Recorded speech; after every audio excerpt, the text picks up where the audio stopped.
اسی طرح پنجاب اسمبلی کی 7 جو نشستیں ہیں وہاں پہ سینیٹر بلا مقابلہ منتخب ہو چکے، اور پنجاب سے خواتین کی نشستوں پر 4 ٹیکنوکریٹس اور علماء کی نشست پر 3 امیدوار ہے۔ پنجاب سے اقلیتی نشست جو ہے اس پر 2 امیدوار حصہ لے رہے ہیں۔ جو سندھ ہے اس سے جنرل نشستوں پر 11 اور خواتین کی 3 امیدوار ہے۔ سندھ سے ٹیکنوکریٹ کی نشستوں پر 4 اور اقلیتی نشست پر 2 امیدوار۔ خیبر پختونخوا سے جنرل نشستوں پر 16 خواتین کی جو نشستیں وہاں پہ 4 ہے، اور کے پی کے سے علماء اور ٹیکنوکریٹ کی نشستوں پر 6 امیدواروں کے درمیان یہ مقابلہ ہے۔ اب مختلف قسم کے مختلف بیلٹ پیپرز جو ہے وہ چھاپے گئے ہیں۔ یہ انتخاب ہوگا تو دیکھا جائے گا کہ پلڑا کس کا باری ہوتا ہے، لیکن ظاہر ہے پی ٹی آئی کو جو ریزرو سیٹس نہ ملے اس سے بڑا نقصان پہنچ چکا ہے، اور جو چیئرمین سینٹ اب ظاہر ہے یہی سمجھے کہ پاکستان پیپلز پارٹی کا ہی ہو سکتا ہے۔ تو ایک طرف یہ معاملہ ہے، دوسری جانب حماد اظہر پاکستان تحریک انصاف کے اہم رہنما، سابق وفاقی وزیر، جو پی ٹی آئی پر جب سخت ترین ٹائم آیا اور کریک ڈاؤن شروع ہو گیا تو وہ پہلے روپوش تھے، اور پھر یوں اچانک وہ بیرون ملک چلے گئے۔ ان کے اوپر بھی تقریباً 51 مقدمات درج کیے گئے تھے، وہ عدالتی اشتہاری بھی قرار دیے گئے تھے۔ وہ گئے تھے اور وہ کل اچانک وہ پشاور واپس آ گئے۔ اب جب پشاور آ گئے تو پشاور ہائی کورٹ میں انہوں نے درخواستیں دائر کر دی، اور درخواست میں حفاظتی ضمانتیں پروٹیکٹیو بیل مانگی اس نے، اور ظاہر ہے یہ کسی بھی جو شہری ہے اس کا حق ہوتا ہے۔ جس طرح نواز شریف آیا، انہوں نے پروٹیکٹیو بیل مانگی ہائی کورٹ سے، اور پھر جو ہے وہ لاہور چلے گئے، پھر اس کے بعد واپس عدالتوں میں پیش ہو گئے، یا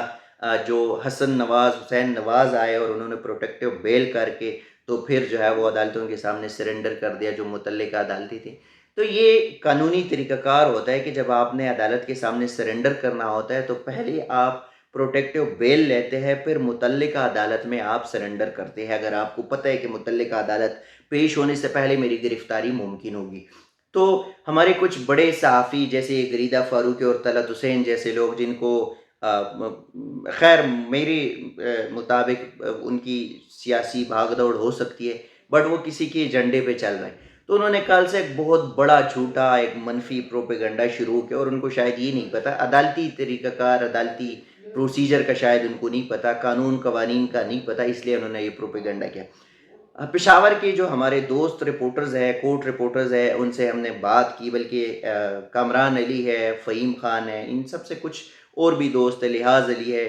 کچھ دوستوں سے جو ہے وہ پتہ چلا، معلوم ہوا کہ حماد اظہر نے پشاور ہائی کورٹ میں 51 مقدمات تھے، 51 درخواستیں دائر کی تھی، ہر ایک مقدمے کے لیے الگ الگ درخواست دائر تھی، اور ان سب مقدموں میں چونکہ 51 مقدمات تھے، 51 درخواستیں تھی، اور شخصیت ایک بندہ پروٹیکٹیو بیل، تو ظاہر ہے وہ سارے کلب ہو جاتے۔ یہ ایک طریقہ کار ہوتا ہے عدالتی پروسیجر کا، کورٹ رپورٹنگ جس نے کی اس کو پتہ ہوتا ہے، یا وکیلوں کو پتہ ہوتا ہے، جو ادھر ادھر کی وہ گدڑ بوکیاں مارتے ہیں ان کو نہیں پتہ ہوتا۔ تو ہوا یہ کہ یہ 51 درخواستیں دائر ہوئی، اور پھر وہ پشاور ہائی کورٹ کی چیف جسٹس ابراہیم خان کی عدالت میں لگ گئی، کیونکہ یہ بھی ایک طریقہ کار ہے، جب سیم ڈے میٹر آتا ہے، ایمرجنسی میٹر آتے ہیں، اور سیم ڈے ہیرنگ جو ہے وہ اس کی ریکویسٹ کی جاتی ہے، تو وہ پھر چیف جسٹس ہی سنتے ہیں۔ ثوابدید ہے چیف جسٹس کے کہ وہ کسی بینچ پہ دے دے، بٹ ادروائز اکثر اوقات جو ہے وہ چیف جسٹس ہی سنتے ہیں۔ اور اسلام آباد میں بھی جب اسی طرح کے میٹرز آتے ہیں، درخواستیں آتے ہیں، تو چیف جسٹس عامر فاروق ہی سنتے ہیں۔ تو وہاں پشاور میں بھی 51 درخواستیں جب آئی، اور پشاور ہائی کورٹ کی جسٹس ابراہیم خان نے وہ درخواستیں سن لی، تقریباً 3 گھنٹے ان درخواستوں کی سننے میں اس میں یہ ٹائم گزرا، اور اس کے بعد جو ہے ان کو پروٹیکٹیو بیل مل گئی۔ اب یہاں پہ سوشل میڈیا پہ جو 2 پنڈی کی یا جاتی امرہ کے جو ترجمان ہیں یا ٹاؤٹس ہیں، انہوں نے سوشل میڈیا پہ پروپیگنڈا کیا، اور وہ پروپیگنڈا یہ تھا کہ پشاور ہائی کورٹ نے 10 سیکنڈ میں 51 مقدمات کی جو ہے وہ ضمانت دے دی، حالانکہ حقیقت کچھ اور ہے۔ تو یہ بھی غلط ایک خبر تھی کہ حماد اظہر کو 10 سیکنڈ میں 51 مقدمات پہ ان کو ریلیف دیا گیا۔ 51 مقدمات میں 51 درخواستوں پر 3 گھنٹے کا ٹائم گزر گیا تھا اور تب ان کو یہ ریلیف مل گیا تھا، اور یہ ہر شہری کا قانونی حق ہے۔ تو یہ خبر بھی ان کی بالکل غلط تھی اور یہ ایک سوشل میڈیا پہ پروپیگنڈا ہے۔ تیسرا یہ کہ اسلام آباد ہائی کورٹ کے ججز کے معاملے پر قاضی صاحب نے آخرکار گھٹنے ٹیک دیے اور آخرکار ان کو وہ بینچ از خود نوٹس لینا پڑا، آخرکار ان کو لارجر بینچ تشکیل کرنا پڑا۔ لیکن معاملہ یہ ہے کہ قاضی صاحب نے ابھی بھی، لوگ کہہ رہے ہیں، وکیلوں کا کچھ حد تک باتیں یہ آ رہی ہے کہ قاضی فائز عیسیٰ نے اپنے من پسند ججز کو بٹھا دیا، جن ججز کا بڑا واضح سٹانس رہا ہے کہ جوڈیشل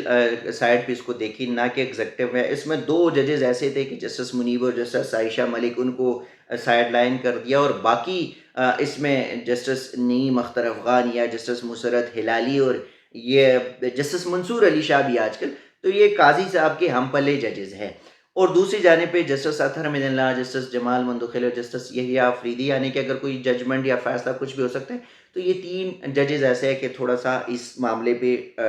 کچھ ٹف ٹائم مل سکتا ہے۔ بٹ کہا جا رہا ہے کہ قاضی فائز عیسیٰ نے اپنا من پسند اور ہم خیال ججز کو رکھا، بینچ کا حصہ بنایا، تو ریلیف کے امکانات جو ہے وہ کم ہے۔ تو اب دیکھنا یہ ہوگا کہ قاضی صاحب ان من پسند ججز یا بینچ کے ساتھ اسلام آباد ہائی کورٹ کے 6 ججز کو ریلیف دیتے ہیں یا انصاف دیتے ہیں یا نہیں، یہ کہنا کچھ قبل از وقت ہوگا۔ ناظرین، اب تک کے لیے اتنا ہی، اسی قسم کی چیزیں آپ کے ساتھ شیئر کرتے رہیں گے، تب تک کے لیے دیجیے گا اجازت، اللہ حافظ۔